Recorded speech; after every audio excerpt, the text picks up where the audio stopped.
бидний урилгыг хүлээж авч хүрэлцэж ирсэн профессор Элизабет Кларкд талархаж байна.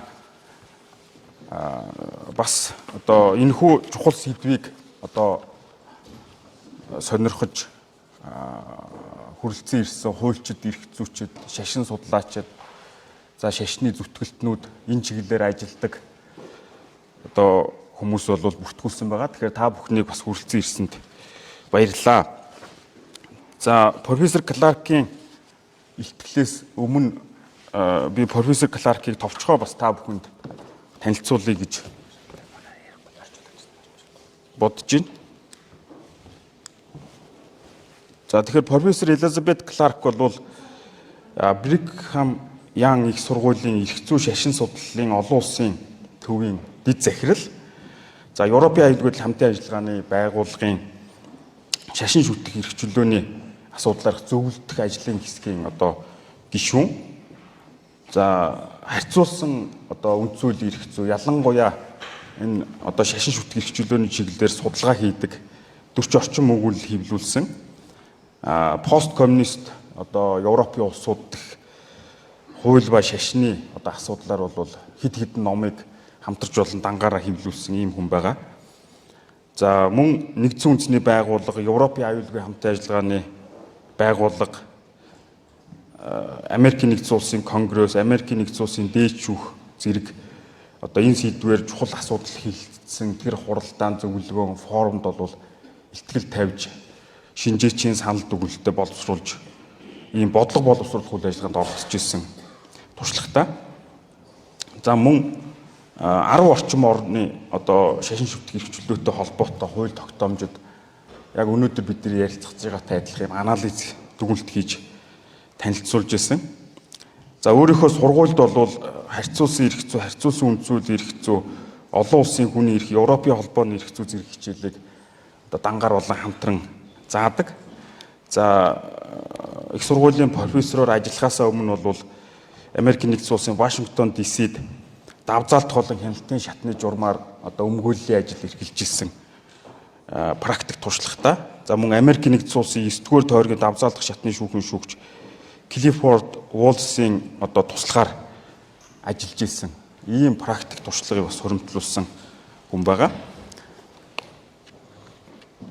За бидний төлөвлөгөө бол юу гэхээр эхлээд профессор Кларкийн одоо төр сүмхийдийн харилцааны тухай хууль, шашин шүтэх эрх чөлөөний тухай хуулийн төсөлд хийсэн анализын танилцуулгыг одоо 30 орчим минут сонсно. За энэний дараа миний би товчхоо бас одоо тайлбар саналаа хэлнэ. За тэгээд 15 минутын цайны завсарлага аваад буцаж одоо судалдаа суугаад хэдүүлээ асуулт хариултын хилцүүлгийн одоо үр үгээ орноо. За профессор Кларкийн одоо сая дурдсан 2 их сурвалжид хийсэн анализ бол хууль зүйн үндэсний хүрээлэнгээс эрхлэн гаргадаг хууль дэдлэх ёс сэтгүүлийн сүүлийн дугаарт бол монгол хэлээр хэвлэгдсэн.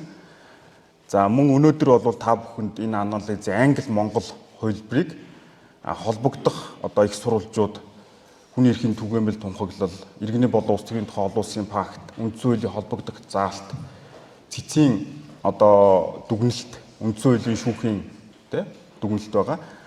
За мөн одоо энд анализ хийсэн төр сүмхийдийн харилцааны тухай хууль, шашин шүтэх эрх чөлөөний тухай 2018 оны хуулийн төсөлийг бол яг ихээр ингээд авсаргасан байгаа. Тэгэхээр энэ өөрөө цаашаа бас судалгааны материал одоо их сурвалж болох ийм боломжтой гэж харж байгаа. За ингээд танилцуулга өндөрлөөд профессор Кларкийг өөрийнхөө анализыг одоо танилцуулж илтгэл тавина уу хэмээн урьж байна. Баярлалаа.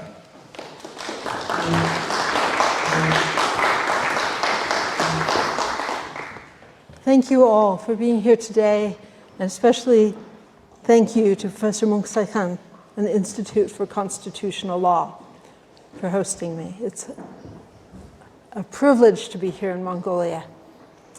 I saw the portrait of Genghis Khan outside this room, and I'm reminded that religious freedom originally in many ways comes from here.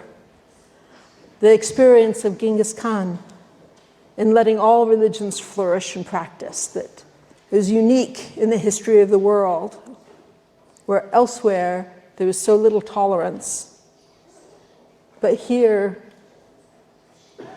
he let all religions flourish and practice and let individuals choose their own religion so long as they followed the great law. He said each should abide by his own religion and follow his own creed. Is the translation working?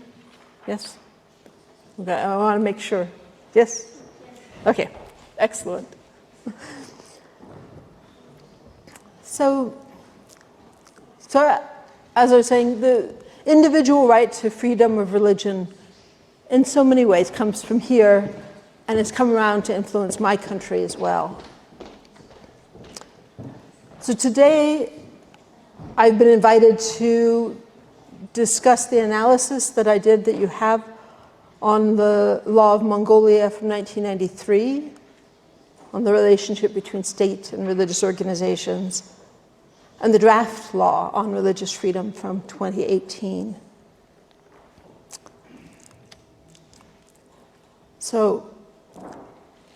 But before I start, I'd like to just have a short comment on what this kind of a human rights approach that I take is not. It's not designed to be a rejection of the unique culture, traditions, and history in a country. It's not designed to have outsiders telling insiders what to do or how to run their country. International human rights bodies have suggested that recognition can be made of traditions and cultures and still permit protections for individual rights to freedom of religion or belief. There's much that I could say about relationships between religion and the state, and that's a whole other lecture or just seminar that I would love to hear your thoughts as well. But what I'm doing today is looking at international norms and how they relate to this legislation. And the norms are drafted from participants from around the world and represent consensus views on questions that every country makes, balances of individual rights and community responsibilities, how to show respect for dignity of individuals, like Genghis Khan. So first, the human rights standards that I use, the Universal Declaration of Human Rights, which was adopted immediately after World War II, had representatives from the Middle East and Russia and China and the United States and France. The International Covenant on Civil and Political Rights in the 1960s. This is a binding treaty that was signed by many countries, including my country and Mongolia. The 1981 United Nations Declaration on eliminating all forms of intolerance or discrimination based on religion or belief. And also, as I mentioned, Mongolia is not only a signatory to the International Covenant that I mentioned, but is also a member of the Organization for Security and Cooperation in Europe that has many standards that are agreed by the member states when it comes to freedom of religion or belief. And then also commentary by the UN Human Rights Committee, the UN Special Rapporteur, and others from the Council of Europe and so forth. So that's the background. Thank you for letting me go through that part. But I want to get into the law itself and some of the concerns I see, some of the positive aspects I see, and particularly I want to look at four main areas. The imposition of unnecessary requirements for registration. Second is religious expression. restrictions on sharing religious beliefs, restrictions on religious literature. What's called autonomy, or the independence of the religious organization in its own affairs. And I'll explain a little bit more. That's a sort of very specific legal term from this field of freedom of religion or belief. And then looking at questions of excessive control and vagueness. So that's where I'm headed. First topic, though, is registration.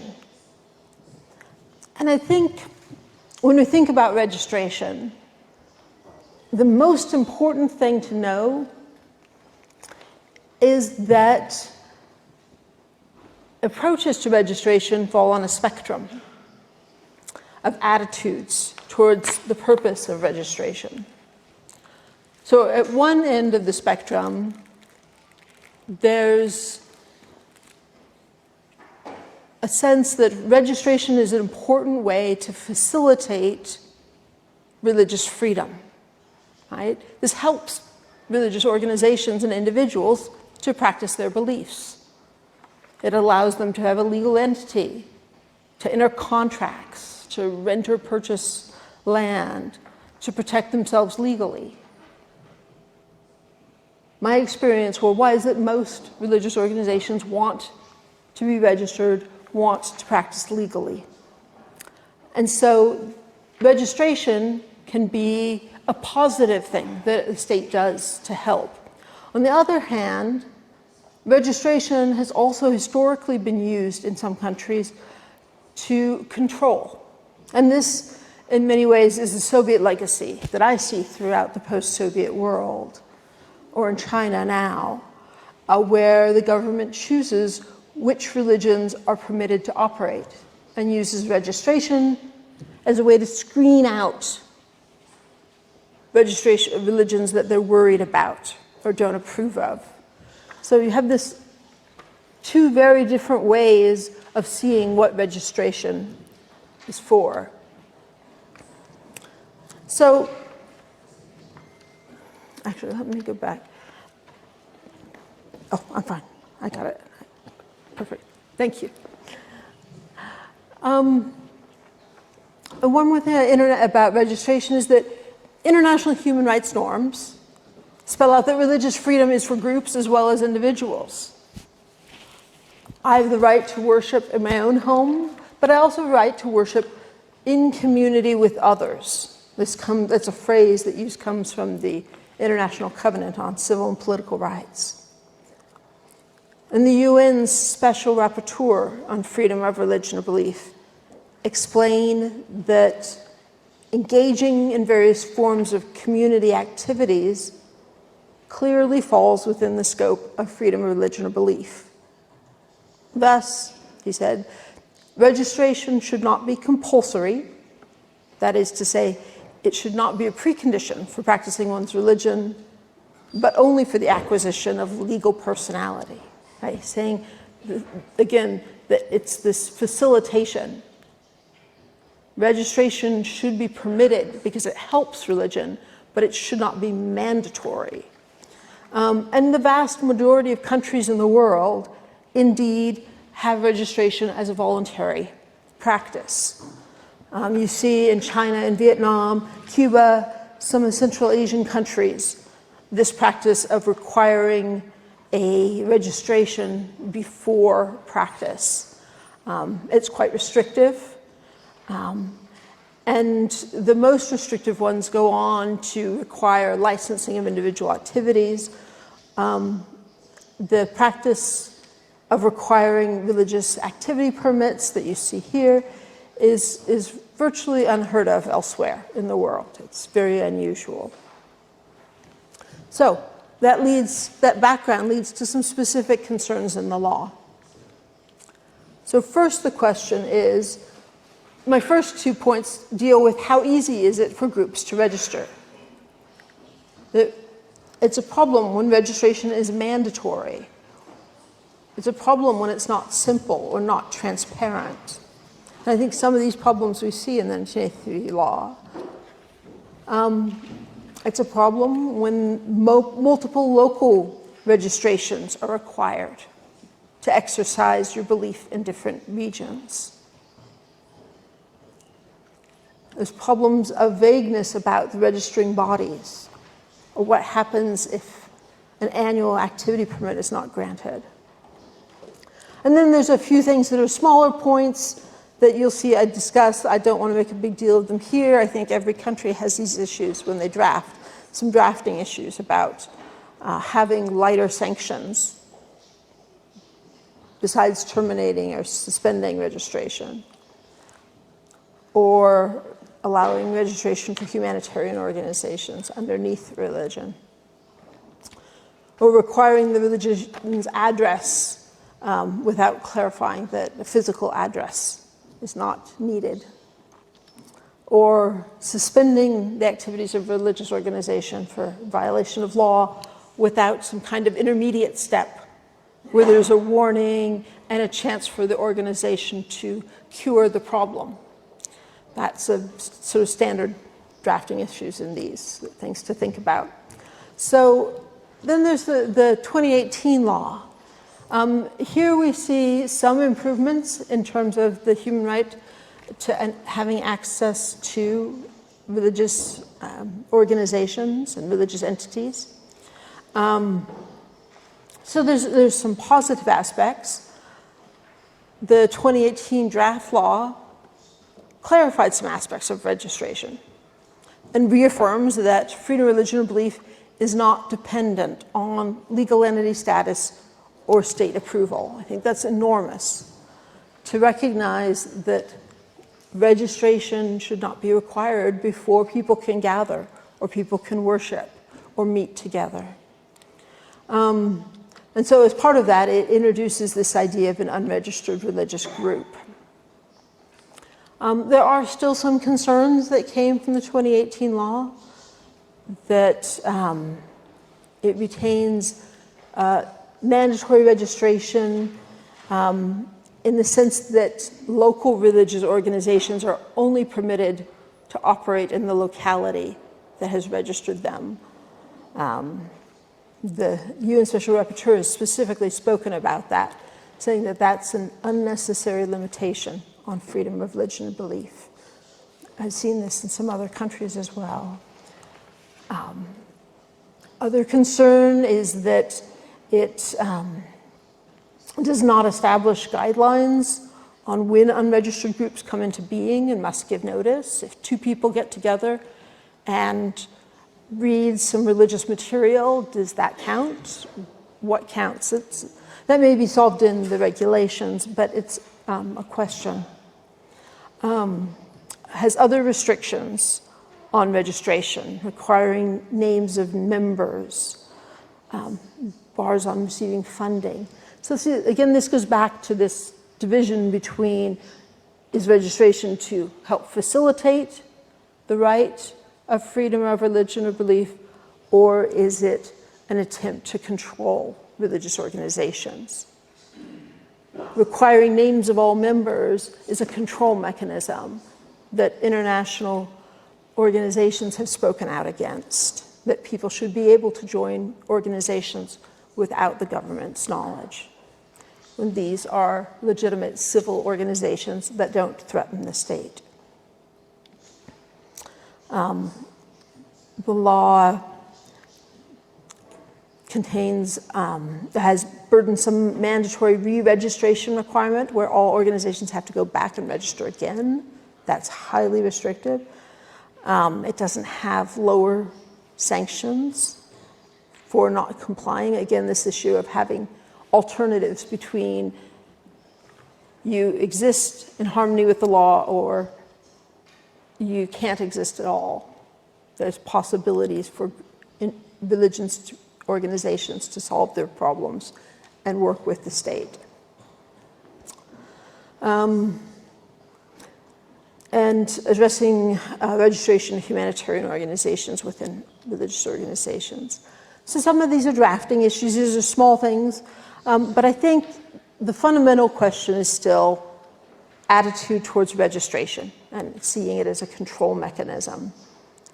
the UN Special Rapporteur has commented that registration, he said, should not be misconceived as an act of mercy. That under international law, states are obliged to take an active role in facilitating the full enjoyment of human rights, including freedom of religion or belief. And here he goes on, I think this is really relevant. He says, by not providing legal options that both de jure, as a matter of law, and de facto, as a practical matter, are accessible to all religion or belief groups interested in obtaining a legal personality status, states would fail to honor their obligations. That the international commitments that our countries have made are that individuals will have access, both on paper and in practice, to religious communities. So, that's, I skipped that one. All right. I got behind with my slides. I'll move on.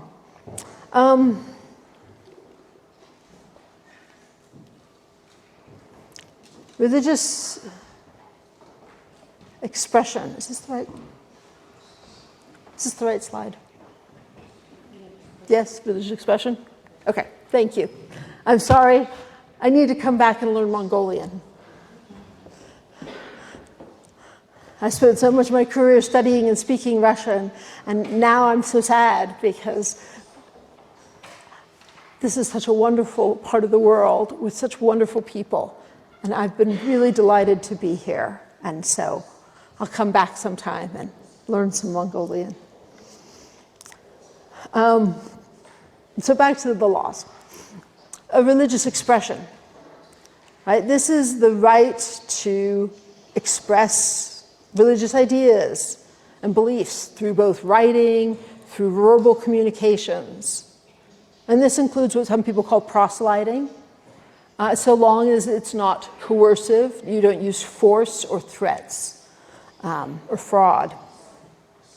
So now I want to say at the beginning that I know these are very sensitive issues, and I respect that. I've seen this in many countries. And certainly when you see coercion or fraud or violence, these kinds of expressions are in tension with the rights of others and can violate the rights of others and be appropriately prohibited.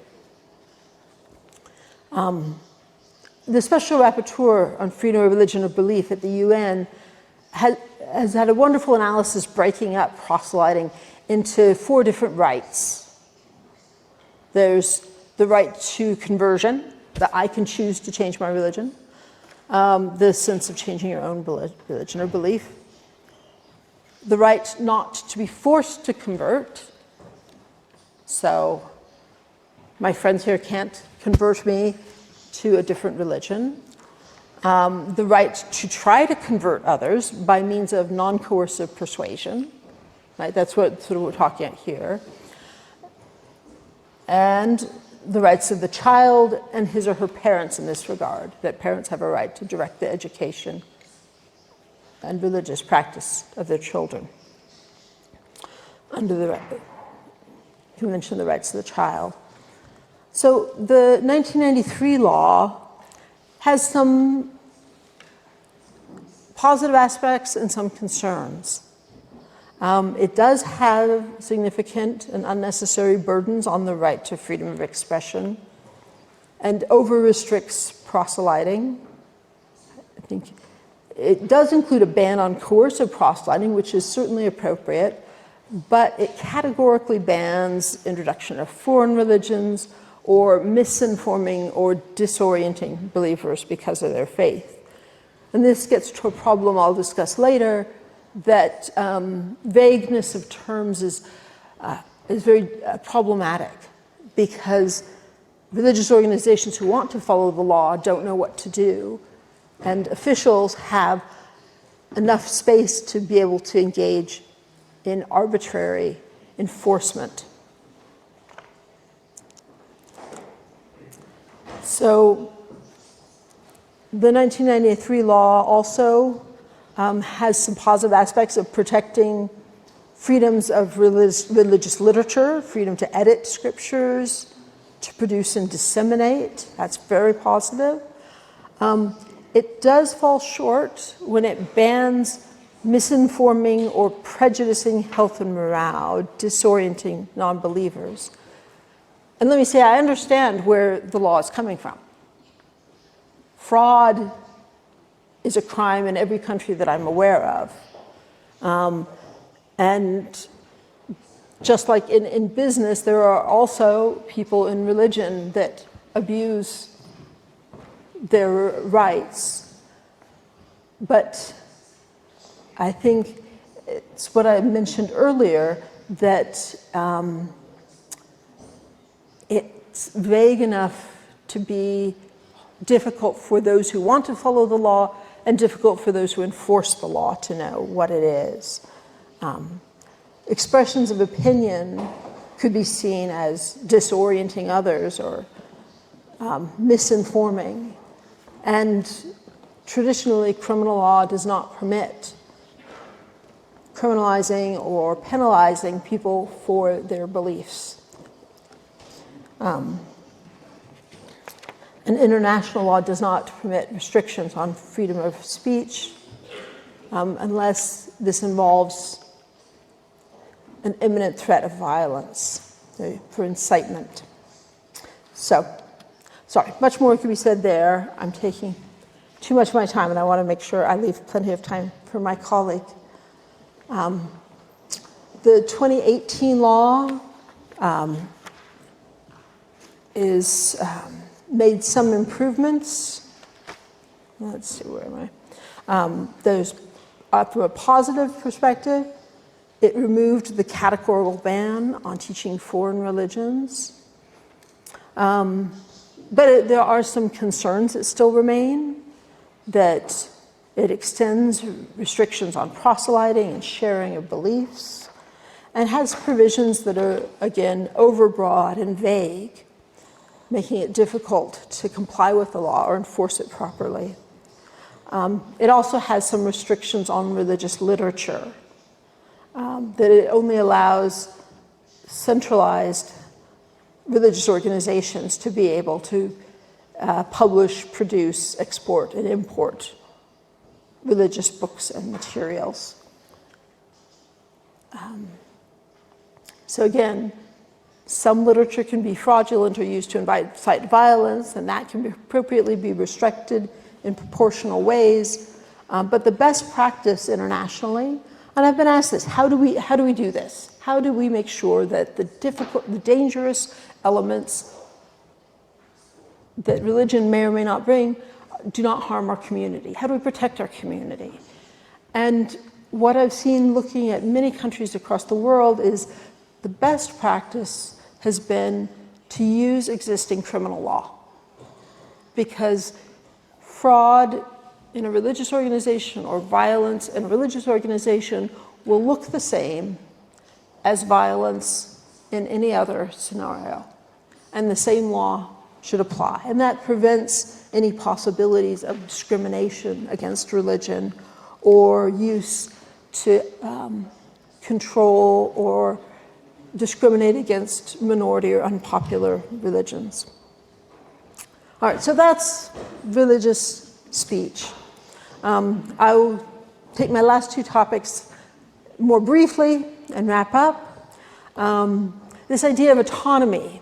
Autonomy is a specific term in church-state law that deals with the idea that religious organizations can govern their own internal affairs, right?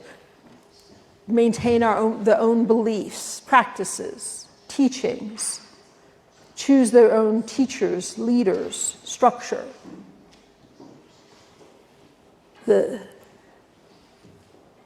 government should not be able to come to a Buddhist monastery and tell them that they need to have women in an all-male monastery. These are their rights to be able to select their own leaders and teachers and clergy. and this has been recognized by the UN Human Rights Committee and obligations under the Organization for Security and Cooperation in Europe. So the 1993 has some problems with internal autonomy. There's a phrase where it says that the state can control the absolute number of clergy and the location of monasteries, and also imposes restrictions on internal worship practices and rules based on the state's view of traditional. And again, I can tell you in countries that have adopted traditional as a standard that this gets very problematic. What is traditional? Here, clearly Buddhism is traditional, but which branches? Is shamanism traditional? Are other religions, there were Christians in Central Asia in the 500s, 400s, 500s. Are they traditional? It's a very difficult concept to use with any level of legal specificity. But there are ways to still, I'm not trying to suggest that there aren't ways to try and honor the religious heritage of a country.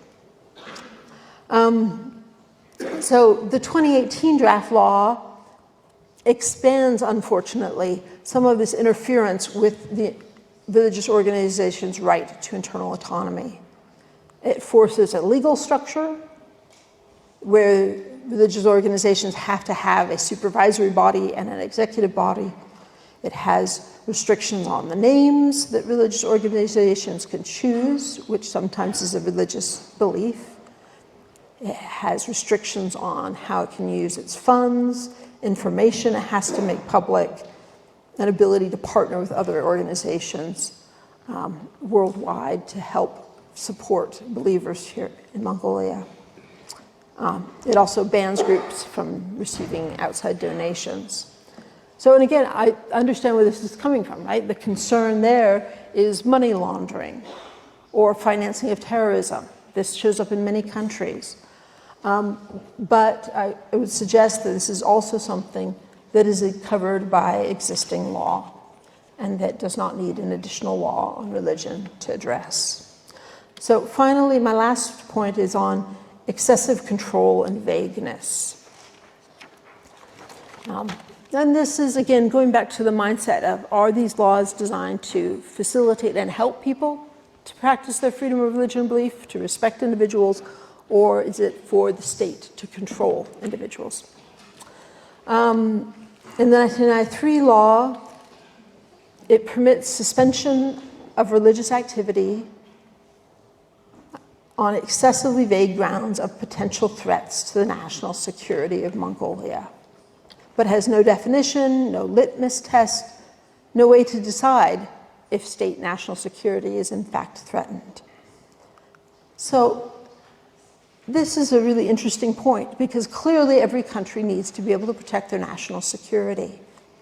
In the International Covenant on Civil and Political Rights, however, it says that free speech can be limited because of national security, but it specifically says that the right to freedom of religion or belief can't be.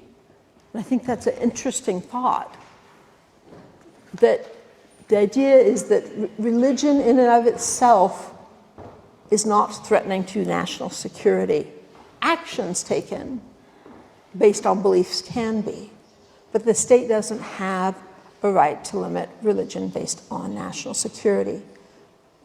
States do have a right to protect the security of individuals. If someone is being beaten up, of course, the religious or the government can send in protection of that individual. And if a religious organization is inciting violence against individuals, of course, they can restrict that. But just to generally use the concept of national security, that sadly throughout the world we see has been used too often to make restrictions without a proportionate, a legitimate aim or a proportionate approach. Let me skip on to the 2018 law. This contains, it still keeps this vague reference to limiting religious activity based on national security. and has some other vague terms that are introduced. Again, trying to get at this question of harm. How do we protect people from any harm that can be caused by people who are harmful along with their religious beliefs? I was asked that yesterday. I said, how does the government decide? And I've talked to lots of specialists in this field of new religious movements. I've talked to lots of government officials over the years. And my answer is, governments do a very poor job of predicting which religions will be harmful and which ones will not. It's sort of like, and that's why the standard practice internationally is to treat it like other organizations, to allow them to exist. If there are concerns, if there are worries, to investigate those, to prosecute it. Religious freedom does not insulate religious organizations from prosecution for harm. It's not a free pass, we say in English, to accomplish whatever you want. There's some vague terms and some vague aspects about how the division of responsibilities exists among government offices, and also whether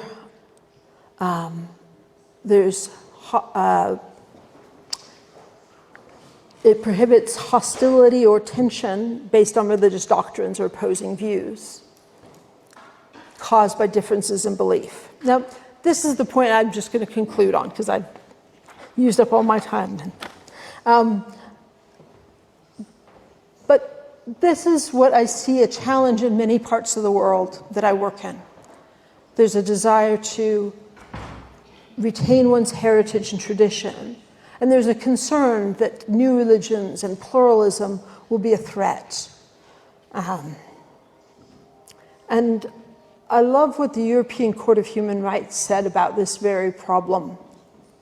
They said, although it is possible that tension will be created in situations where a religious or any other community becomes divided, this is one of the unavoidable consequences of pluralism. The role of the authorities in such circumstances is not to remove the cause of tension by eliminating pluralism, but to ensure that the competing groups tolerate each other. And that's the end of the quote. Ultimately, we can't legislate away differences of opinion and belief. At our best, we can find ways to help people live together in peace.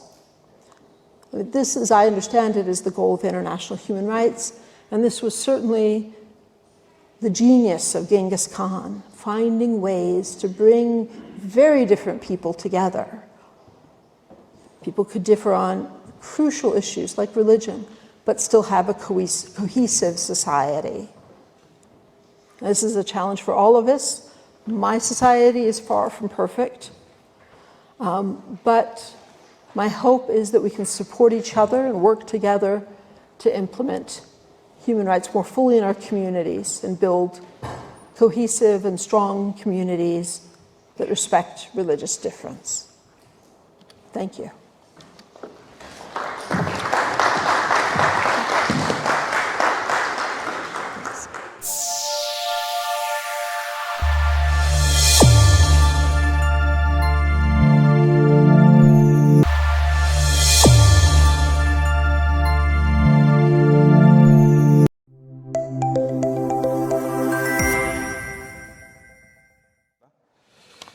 За миний хувьд бас товчхон комент хэлье гэж бодож байна.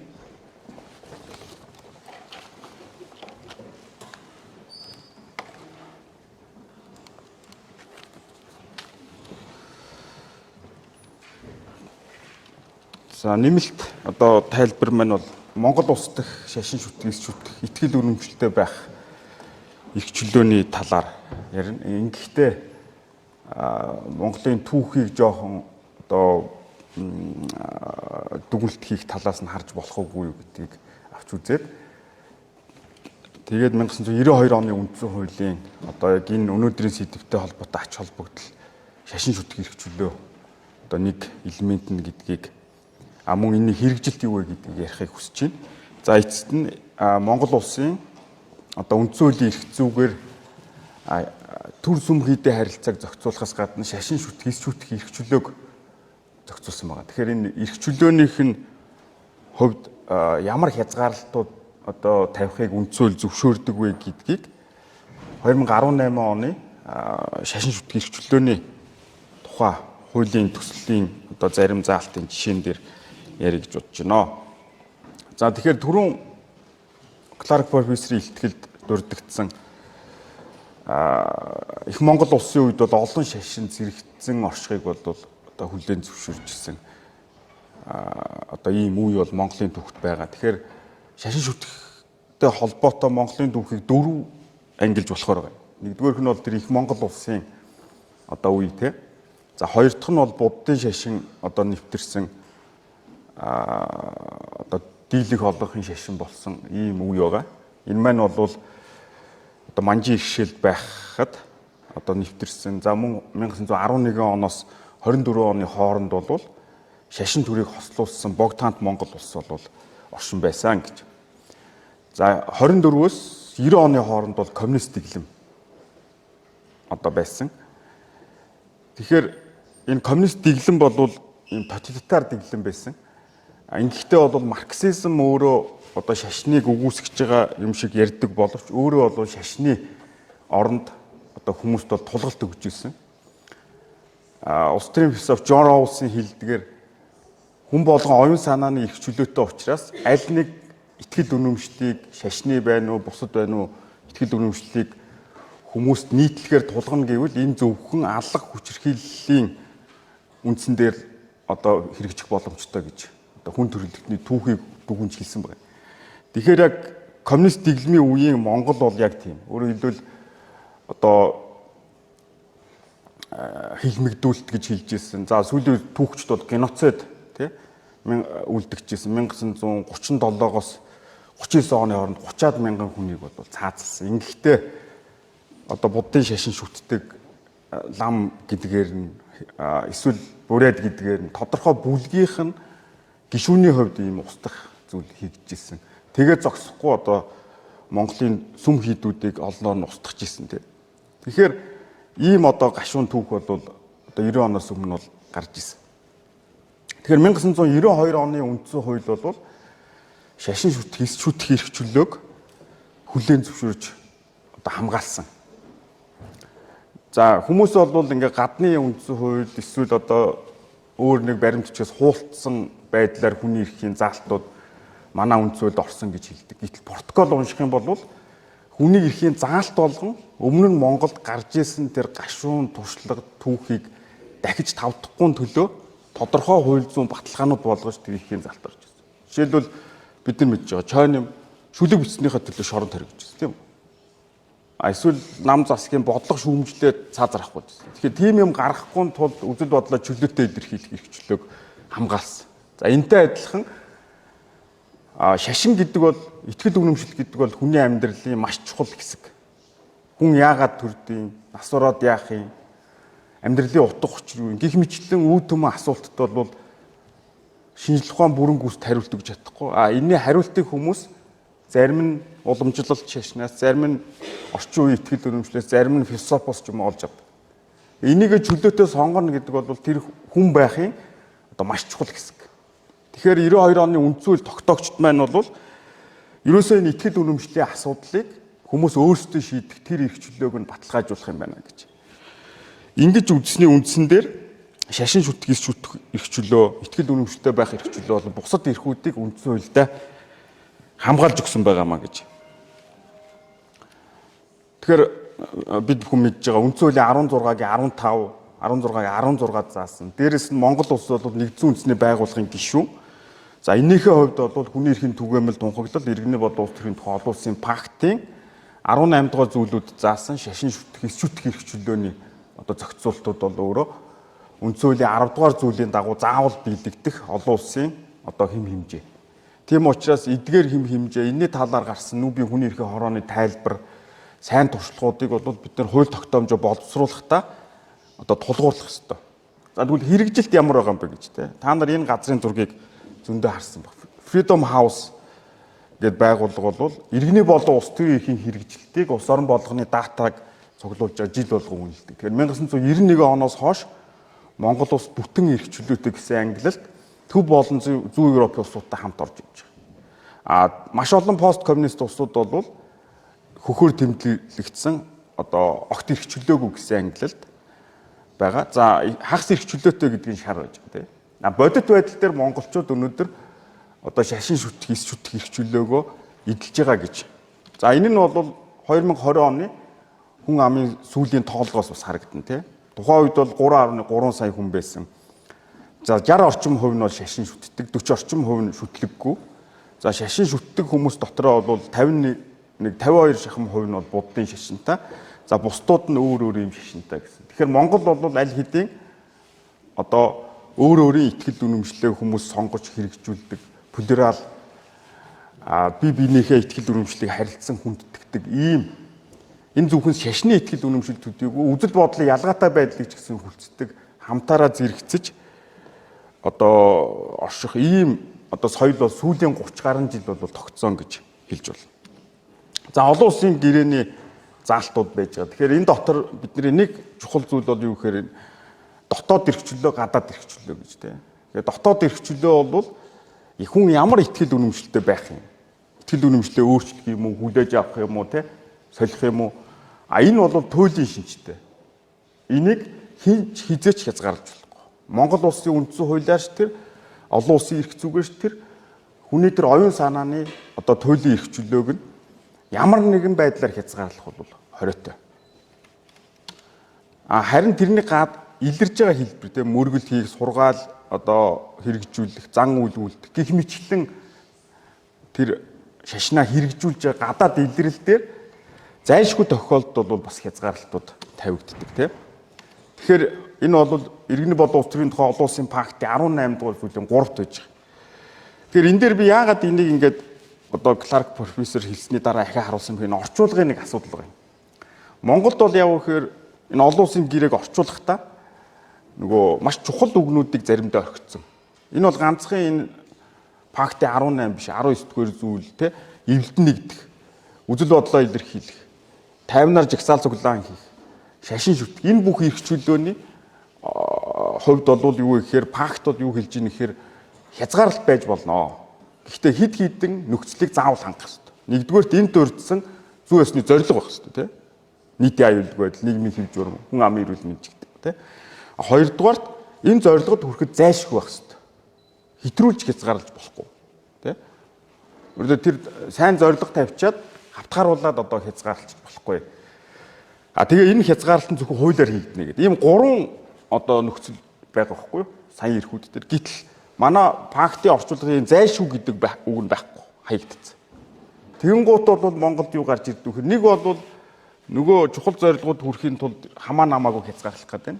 Эсвэл ерөөсөө огт хязгаарлалт хийж болохгүй гэсэн ийм хоёр туйл руу явчиход байгаа. Тэгээ энийг бол бас бид нар монгол хэлнийхээ орчуулган дээр одоо анхаарч үзэх ийм шаардлагатай. За би тодорхой жишээг бас хэлье. Ингэхдээ тэгвэл Монгол улсын үндсэн хуулиар үндсэн эрхийг хязгаарлахад ямар шаардлага тавьсан бэ гэдэг асуулт гарч иж байгаа байхгүй юу.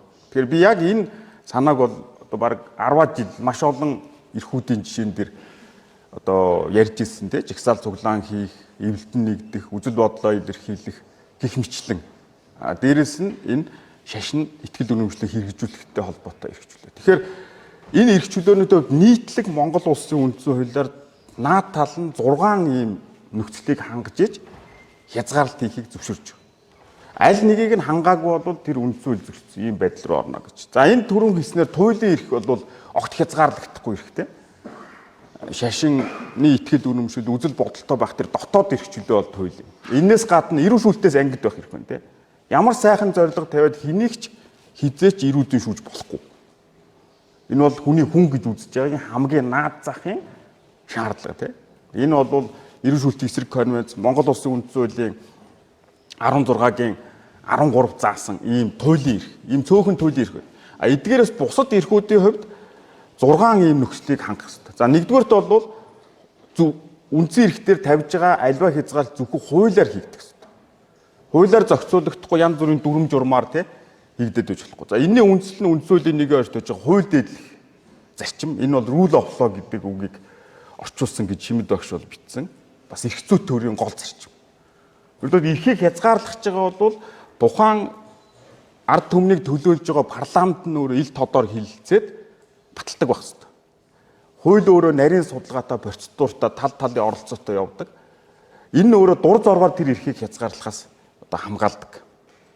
За тэгвэл манай Монгол жишээлбэл төр сүмгийдийн харилцааны тухай хууль бол шашны байгууллагын сүм хийдийн бүртгэлийг хуулийн зохицуулалт хийж өгөөгүйгээс болоод нэгдсэн зохицуулалт, нэгдсэн бүртгэлийн систем байхгүй. Тийм учраас аймаг нийслэл болгоо өөр дүрм журм гаргадаг. Тэр нь янз бүр гаргадаг. Жил болгон өөрчлөгддөг. Дур зоргоороо ханддаг.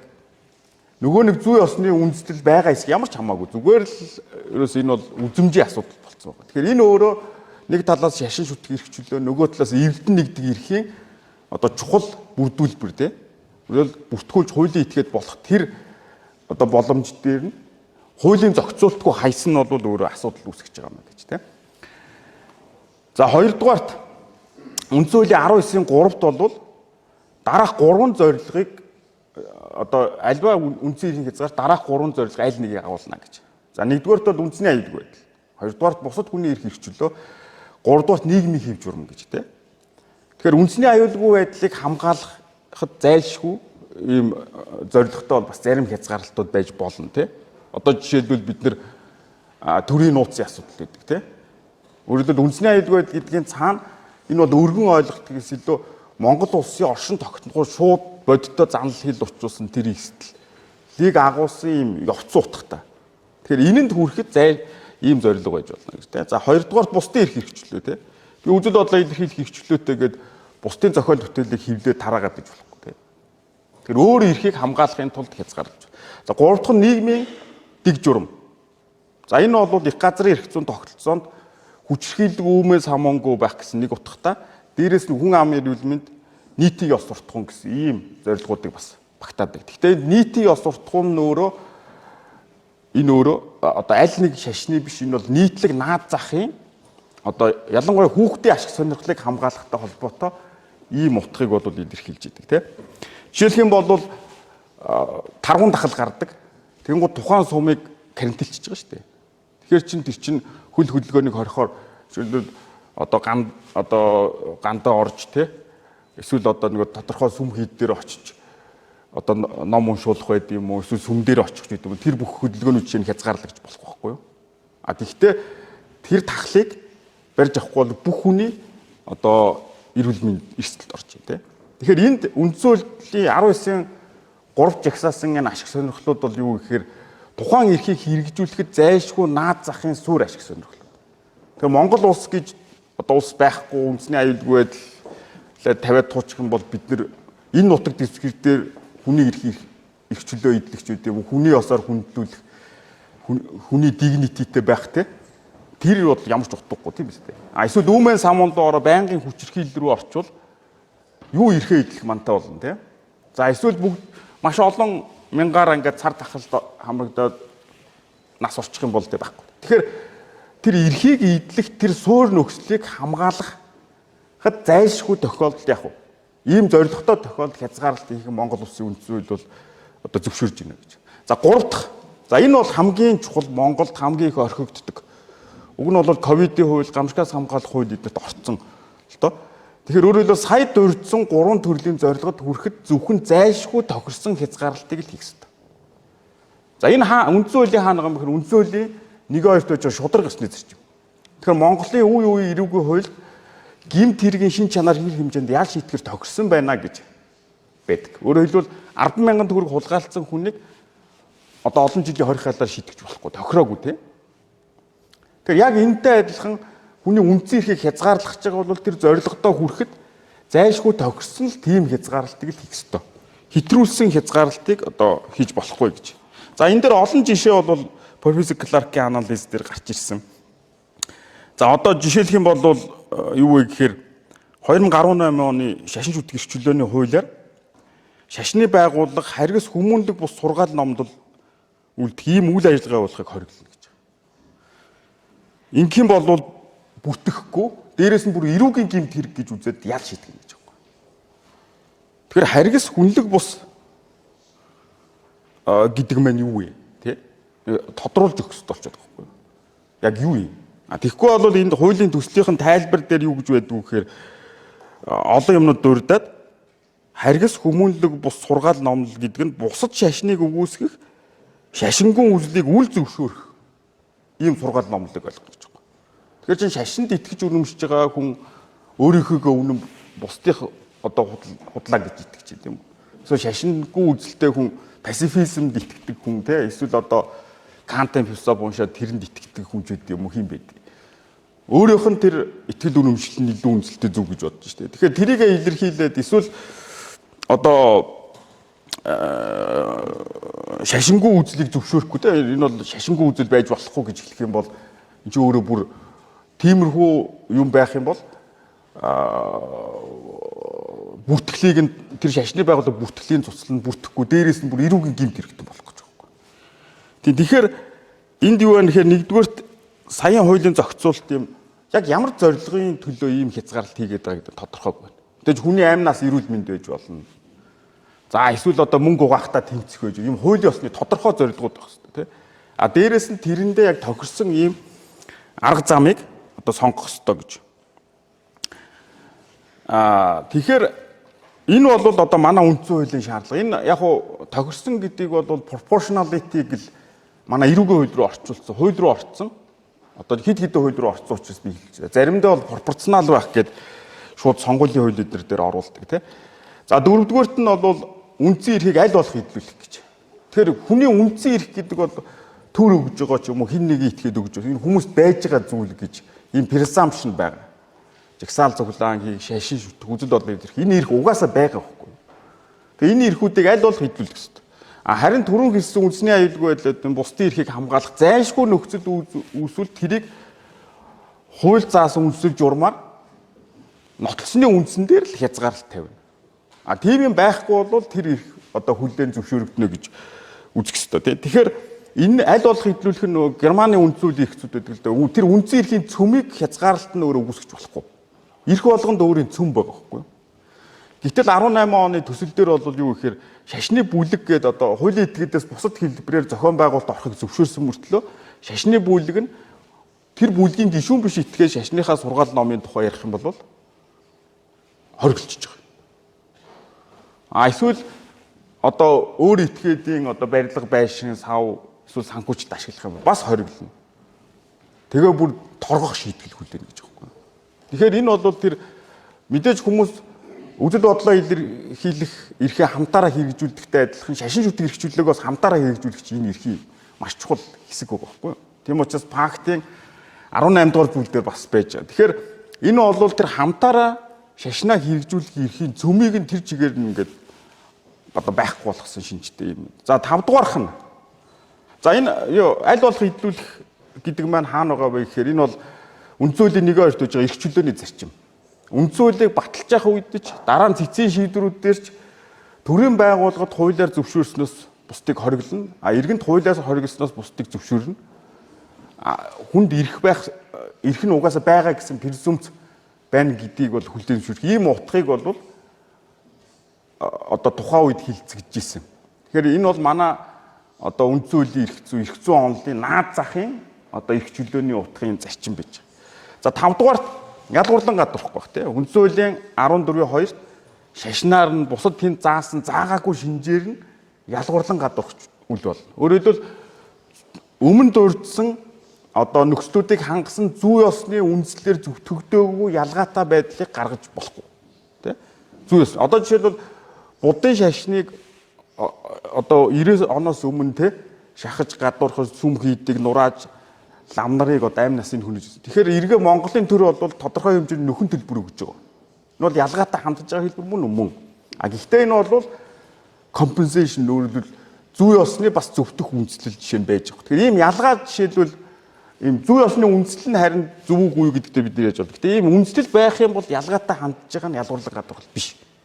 Тийм үндэслэл байхгүй бол тэр ялгуурлан гадуурхал. Жишээлх юм бол 18 оны төсөл дээр Монгол улсын нутаг дэвсгэртэй бүтээгдснээс хойш 50-аас доошгүй жил хууль ёсны үйл ажиллагаа явуулаагүй бол Монгол нийтийн нэгдсэн гих мэтлэн үгийг хэрэгэлсэн нэр хэрэглэхийг хориглох гэж байна.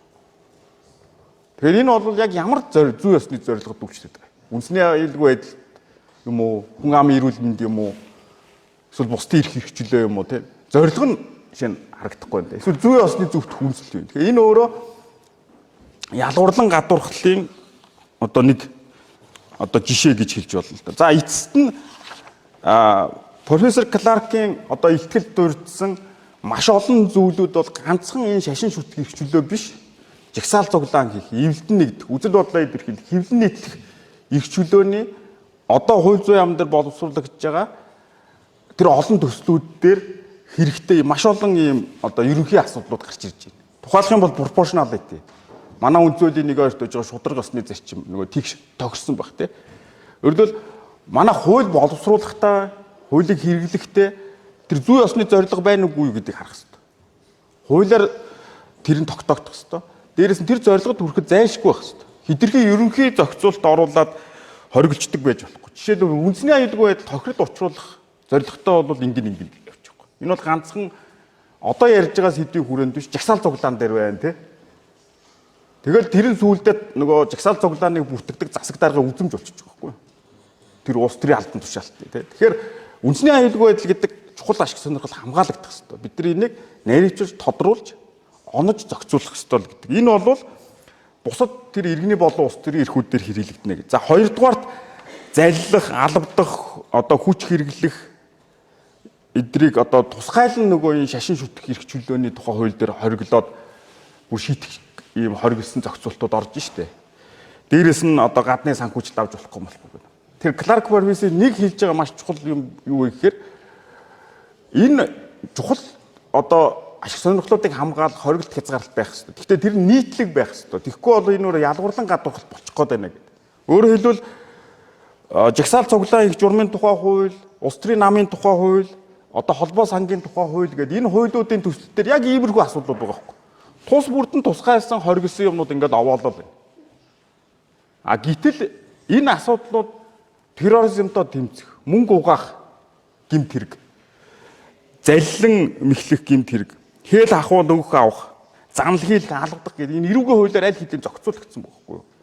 Тэрийг нийтлэгээр одоо бид нар хэрэглэх. Тэгэхгүй ялгаа гаргаад ирэхээр энэ бол ахаад эргээд уруулаа ашиглагдах ийм зүйлүүд бол явж байна гэж. За эцэст нь автономи гэж хэлээд энэ бол орчуулган дээр өөрийгөө засаглах эрх гэдгээр буусан. Өөрөлдөл тэр төрийн бус байгууллага байна уу, улс төрийн нам байна уу, сүм хийд байна уу? Энэ бол иргэдийн эвлэлд нэгж байгаа нэг хэлбэр. Дотоод асуудлуудаа өөрсдөө шийдэх хэрэгтэй. Зохион байгуулалтын бүтэц, удирдлагаа яаж гаргах уу, тийм. Энэ бол ялангуяа сүм хийдийн хувьд бол энэ өөрийнх нь тэр шашны итгэл үнэмшил уламжилттай маш их холбоотой. Гэтэл 18 оны төсөл дээр шашны байгууллага болгон өөрө хяналтын байгууллагатай, гүйцэтгэх байгууллагатай ингээд хатуу бүтэц тулгаж байгаа байхгүй юу? Тэгэхээр яг ийм асуудал холбоо сангийн хууль дээр бас гарсан. Өөрөөр холбоо сангийн хууль дээр нөгөө төрийн бус байгууллагууд чинь зарим нь 3-4 хүнтэй, зарим нь 40-50 хүнтэй тий. Тэгэн гуурчинд ерөөсөө хяналтын зөвлөл байна, гүйцэтгэх захирал байна, гүйцэтгэх удирдлага байна тий. Ингээ нөгөө нэг том бүтцүүд шууд тулгаж байгаа байхгүй юу? Тэгэхээр энийг бол татгалзах хэрэгтэй. Энэ өөрөөр хэлбэл зүй ёсны ашиг сонирхлыг хөндөөгүй, зөрчөөгүй, зайлшгүй биш бол иймэрхүү хязгаарлалтууд хийж болохгүй. За улс төрийн намын хуулийн төсөл дээр бол бид нэр саяхан шиг юмнуудыг бол аваа хийсэн. Өөрөлдөө улс төрийн нам манад 4 шатлалтай байгаа байхгүй юу? Нөгөө нийт гишүүдийн хурал дээр нөгөө эрх барих дээд байгууллага, төлөөлөх дээд байгууллага, тэгээ гүйцэтгэх удирдлага тий. Ингээд баах. Тэр 4 шатлалыг сонгох. Тэгэхгүй арай хувийн хатан бүтцээр явах нь бол бас сонголт байдлаар жишээлбэл мөнх цэцэг гишүүний ахалсан, боловсруулсан улс төрийн намын хуулийн төсөлтөд бид нар оруулсан байж байгаа. Тэгэхээр иймэрхүү зүйлүүд байна. За тэгээд анхаарал тавьсан явдалд баярлалаа. Одоо